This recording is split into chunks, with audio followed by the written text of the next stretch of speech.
Hello friends, welcome back to your YouTube channel अभी pharmacy. तो friend, आज की इस वीडियो में हम लोग बात करने वाले हैं फार्मास्यूटिकल एनालिसिस के बारे में, जो कि बी फॉर्म फर्स्ट सेमेस्टर का है। इसमें हम लोग आज टॉप 15 इंपॉर्टेंट क्वेश्चन को देखने वाले हैं, जो कि फार्मास्यूटिकल एनालिसिस के हैं। सभी यूनिट से हमने टॉप 15 क्वेश्चन को सेलेक्ट किया, जो कि बहुत ही ज़्यादा इंपॉर्टेंट होने वाले हैं। अगर आप इन क्वेश्चन को प्रिपेयर कर लेते हो तो आपके डेफिनेटली एग्जाम में काफ़ी ज़्यादा अच्छे मार्क्स आ सकते हैं।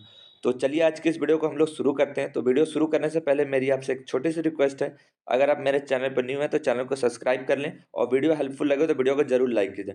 तो चलिए आज की वीडियो को हम लोग शुरू करते हैं। तो सबसे पहले बात करेंगे क्वेश्चन नंबर फर्स्ट की। What are pharmaceutical errors, explain various type of errors and method of minimising them. तो जो ये क्वेश्चन है वो बहुत ही ज़्यादा इंपॉर्टेंट है। एक हर साल ऑलमोस्ट पूछा ही गया। आप प्रीवियस ईयर क्वेश्चन पेपर देख सकते हो, उसमें ये क्वेश्चन आपको मिल ही जाएगा। तो जिसमें आपको बताना है कि फार्मास्यूटिकल एरर क्या होता है, यानी सिंपली आपको फार्मास्यूटिकल एरर की डेफिनेशन बतानी है।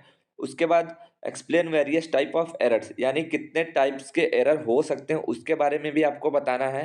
And method of minimising them, कौन कौन से मेथड का यूज करके हम लोग ये भी जो एरर हमारे फार्मास्यूटिकल्स में होते हैं उनको किस तरीके से रिड्यूस या फिर मिनिमाइज कर सकते हैं। तो ये सारा कुछ आपको बताना है। ये क्वेश्चन 7 या फिर 10 मार्क्स में बनता है, तो ये बहुत ही ज़्यादा इंपॉर्टेंट क्वेश्चन है, इसको आप जरूर से देख लेना। क्वेश्चन नंबर सेकंड है, what are limit test, explain the limit test for chloride. तो जो लिमिट टेस्ट होता है ये आपको इनऑर्गेनिक में भी हेल्प हेल्प करता है, और फार्मास्यूटिकल एनालिसिस में तो करता ही है। तो आप अगर ये क्वेश्चन प्रिपेयर करते हो तो आपका यहाँ से आईपीसी का भी एक क्वेश्चन प्रिपेयर हो जाता है, और फार्मास्यूटिकल एनालिसिस का भी क्वेश्चन प्रिपेयर हो जाता है। वैसे तो बहुत कम ही चांस है कि लिमिट टेस्ट पूछता है, क्योंकि अगर इनऑर्गेनिक में पूछ लेता है तो फार्मास्यूटिकल एनालिसिस में काफ़ी ज़्यादा कम चांसेस रहते हैं। लेकिन आप इसको अगर एक एक सब्जेक्ट के लिए प्रिपेयर कर लेते हो तो आपका दूसरा सब्जेक्ट के लिए ऑलरेडी प्रिपेयर हो जाता है। तो आप इसको भी देख लेना। उसके बाद जो हमारा तीसरा क्वेश्चन बनता है, preparation and standardisation of 0.1 normal oxalic acid और 0.1 नॉर्मल NaOH। तो जो प्रिपरेशन और स्टैंडर्डाइजेशन है ये काफ़ी ज़्यादा इंपॉर्टेंट है, इससे हर साल एक क्वेश्चन तो बनता ही है। तो उसमें आप 0.1 नॉर्मल का ऑक्जेलिक एसिड का देख लेना, या फिर 0.1 नॉर्मल NaOH का देख लेना। तो ये भी क्वेश्चन जो है स्टैंडर्डाइजेशन का काफ़ी ज़्यादा इंपॉर्टेंट होता है। उसके बाद जो क्वेश्चन नंबर 4 है, what are primary and secondary standards. तो ये जो क्वेश्चन है ये भी इंपॉर्टेंट ही है, क्योंकि जितने भी हमने 15 क्वेश्चन सेलेक्ट किए हैं सारे ही इंपॉर्टेंट है। तो आप एक भी क्वेश्चन को स्किप मत करना, सभी क्वेश्चन बहुत ही ज़्यादा इंपॉर्टेंट हैं। तो आप इनको भी देख सकते हो कि प्राइमरी और सेकेंडरी स्टैंडर्ड्स क्या होते हैं। कम से कम इनको आप शॉर्ट में तो देख ही लेना कि प्राइमरी और सेकेंडरी स्टैंडर्ड्स क्या होते हैं। उसके बाद जो हमारा क्वेश्चन नंबर 5 है ये बहुत ही ज़्यादा इंपॉर्टेंट है। एक तरीके से आप बोल सकते हो कि मोस्ट मोस्ट इम्पोर्टेंट है। आप इसको स्टार मार्क कर लो, क्योंकि ये भी क्वेश्चन हर साल बनता ही है, वो भी 7 या फिर 10 मार्क्स में। तो इसमें कुछ जो कुछ टर्म्स दिए गए हैं, जैसे मोलैलिटी, फॉर्मेलिटी, मोलालिटी और एक्यूरेसी और प्रिसीजन। तो ये डिफाइंड टर्म्स है। ये क्वेश्चन लॉन्ग में भी बन जाता है, आपको सारा कुछ एक ही में ही पूछ लेता है कि मोलैलिटी क्या होती है, मोलालिटी क्या होती है, फॉर्मेलिटी क्या होती है। तो ये सारा कुछ को आपको 7 या फिर 10 मार्क्स में ही पूछ सकता है, या फिर 2 मार्क्स में भी आपको ये जो इंपॉर्टेंट टर्म्स है ये भी पूछ सकता है। उसके बाद जो हमारा क्वेश्चन नंबर 6 है ये भी काफ़ी ज़्यादा इंपॉर्टेंट है, theory of acid base titration. इससे भी क्वेश्चन बनते ही हैं, तो आप इस क्वेश्चन को भी देख लेना कि एसिड बेस टाइट्रेशन क्या होते हैं, कौन कौन सी थ्योरीज दी गई थी उसके बारे में, ये सारा कुछ आप देख लेना। अगर आप कमेंट करोगे तो मैं इन क्वेश्चन का सॉल्यूशन भी प्रोवाइड करा दूंगा। क्वेश्चन नंबर 7 की बात करते हैं, explain redox titration and it's type.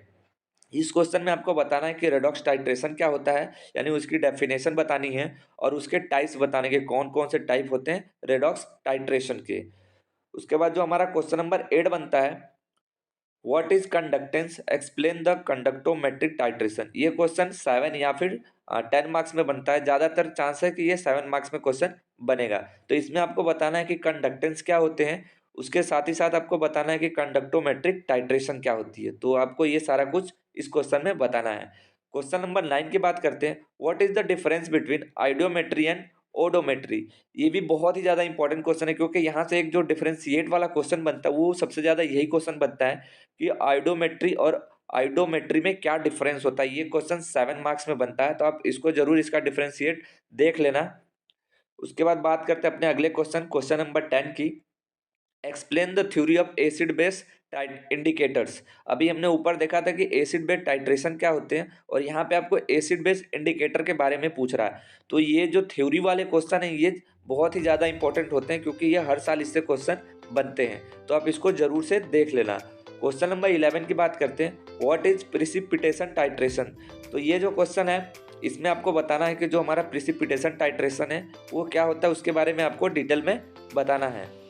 उसके बाद जो क्वेश्चन नंबर 12 है ये भी बहुत ही ज़्यादा इंपॉर्टेंट है, एक्सप्लेन मोहर्स मेथड। आपको मोहर्स मेथड को एक्सप्लेन करना है, ब्रीफली एक्सप्लेन करना है।